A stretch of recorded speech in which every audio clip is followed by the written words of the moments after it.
Hola, bienvenidos a la Catedral de la Epifanía. Esta charla se llama Porque la Misa es tan importante,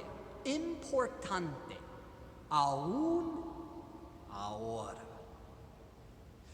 Porque la Misa es tan importante, aún ahora, con iglesias vacías. Para empezar esta charla, yo quiero usar un versículo de la Biblia, un pasaje de la Biblia. Es un pasaje bien conocido por todos ustedes, porque ustedes asisten en la misa.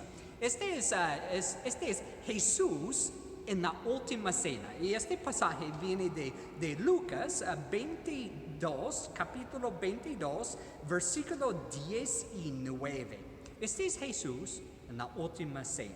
Y dice, después Jesús tomó pan y dando gracias lo partió y se lo dio diciendo, esto es mi cuerpo, que será entregado por ustedes.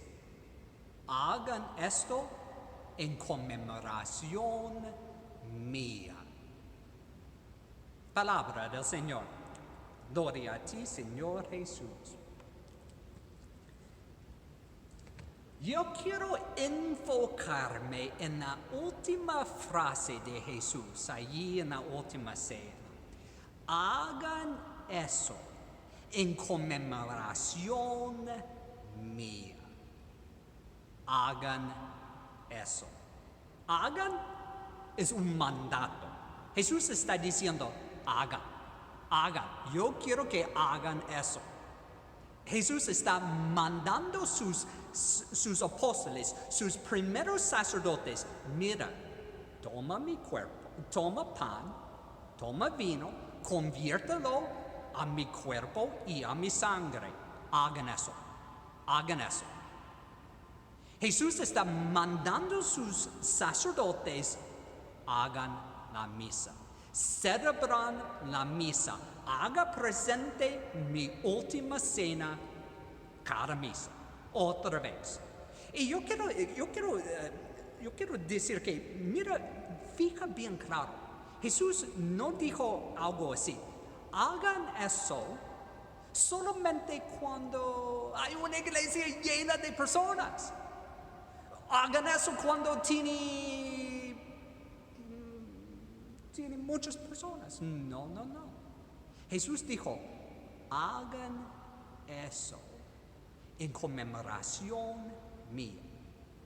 Hagan la misa aunque no hay personas. ¿Por qué? Porque la misa es tan importante. La primera razón que hacemos la misa, aunque no llega personas, la primera razón es que es un mandato de Jesús. Cuando Jesús dice, haga algo, debemos hacerlo.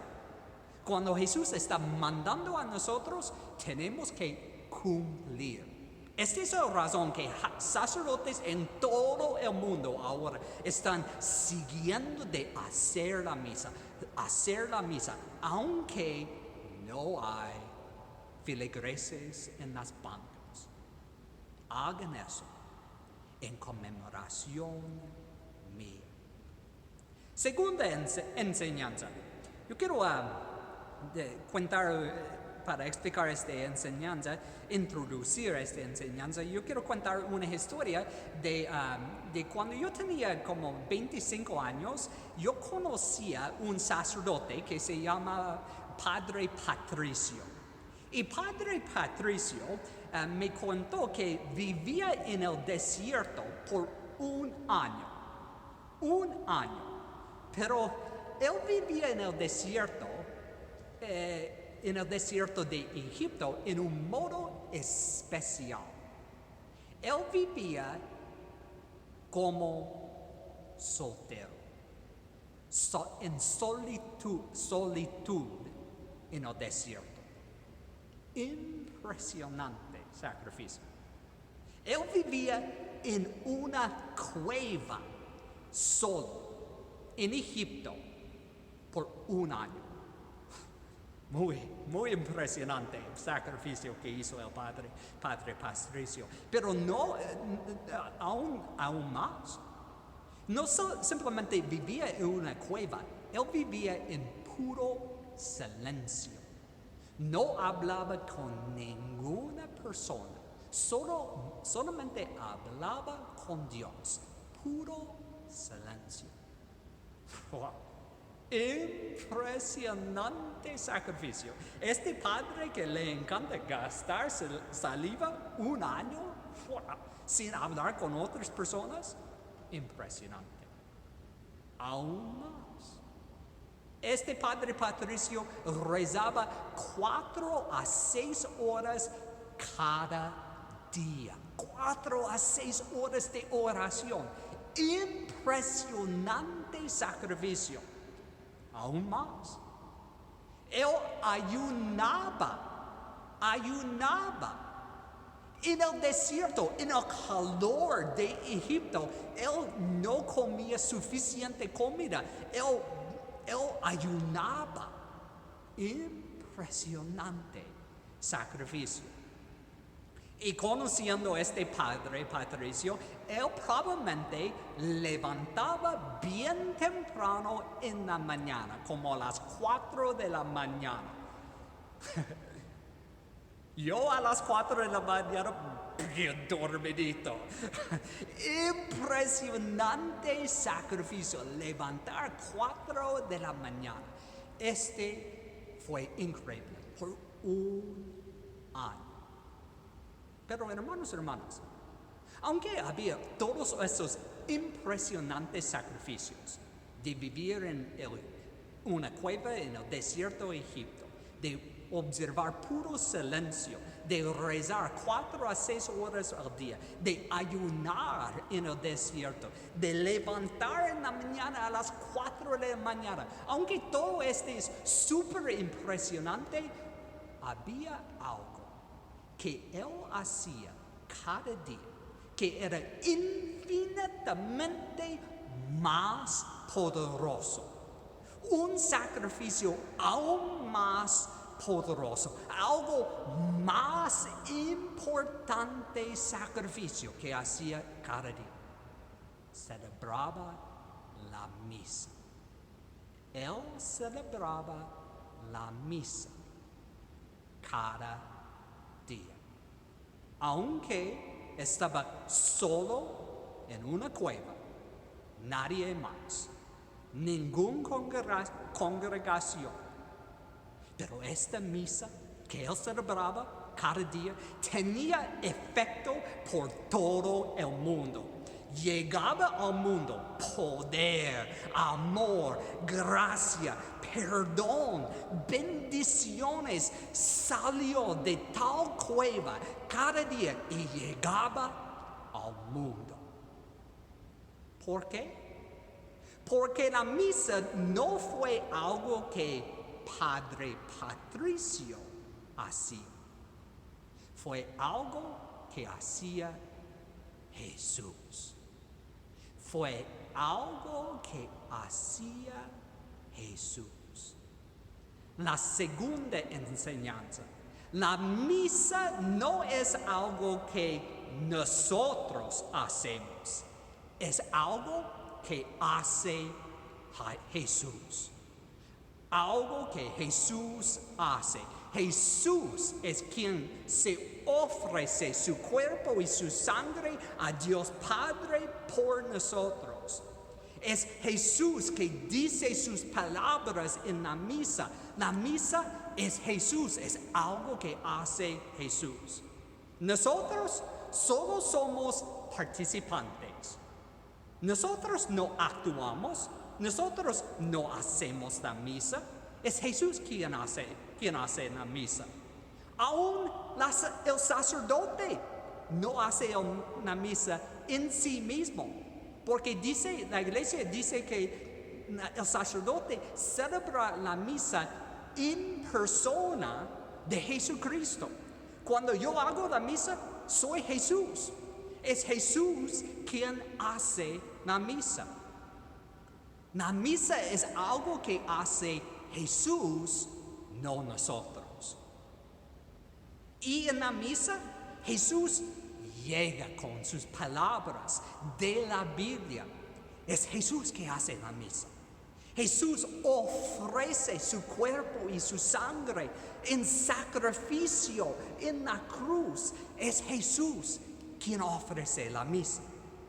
Es Jesús que resucita del sepulcro y asciende al cielo y asciende llevando nuestras vidas, nuestras oraciones y sacrificios.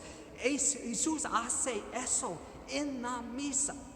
Es Jesús en la misa que intercede al Padre, a la derecha del Padre, por nosotros y nos derrama el Espíritu Santo. Es Jesús que hace la misa. Y Jesús puede hacer todo eso si están presentes personas o nadie está presente. Todo el poder, el amor, la gracia, el perdón y las bendiciones de la misa llega a nosotros en cualquier misa celebrada. Cada misa celebrada es ofrecida por la iglesia, aunque el sacerdote es solo. Segunda enseñanza, la misa es algo que Jesús hace, no nosotros. Ahora yo quiero dar a ustedes dos cosas prácticas que ustedes pueden vivir la misa, aunque viven ahora la misa de modos diferentes, por medio de videos, aunque están viviendo la misa diferente, todavía ustedes pueden vivir la misa. Y estos dos puntos prácticos son cosas que ustedes pueden hacer. Primero, las lecturas, las palabras de Dios. Ustedes están escuchándolas. Están escuchándolas lo mismo como escucha en una banca en la iglesia. La palabra de Dios todavía está llegando a sus oídos. Aplicarlo. Escucha. Ponga atención. ¿Qué quiere decirme Jesús en estas lecturas de la misa? ¿Qué quiere decirme? Y aplicar la palabra a mi vida. Ponga atención, agarra un cuaderno, escribe lo que se llegó a ti de la lectura, lo que agarró tu atención de la lectura o de la predicación del Padre. La palabra de Dios es vivo, como dice Hebreos 4:14, es vivo y eficaz. La palabra todavía está llegando a ustedes. Segundo, las ofrendas, la presentación del pan y vino en el altar. El Padre toma el pan y ponga en el altar, y toma el vino y se ponga en el altar. Y luego dice, oren, hermanos, para que este sacrificio mío y de ustedes sea agradable a Dios Padre Todopoderoso. Este sacrificio mío y de ustedes. Ustedes todavía tienen sacrificios, ¿no? Tienen muchos sacrificios hoy día.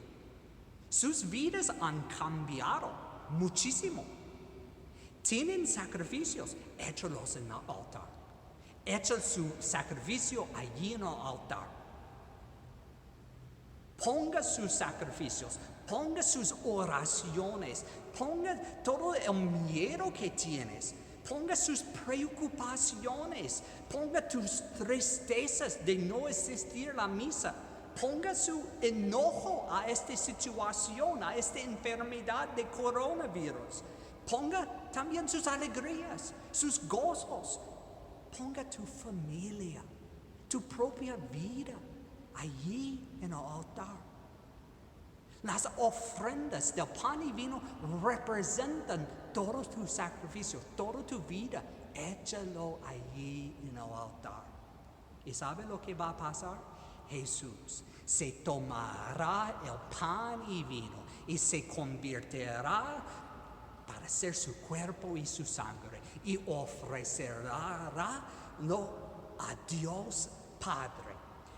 Y Dios Padre, y Jesús va a regresarnos de Dios Padre, va a regresar de este sacrificio, va a darnos de regreso su amor, su gracia, sus bendiciones derramadas desde la misa.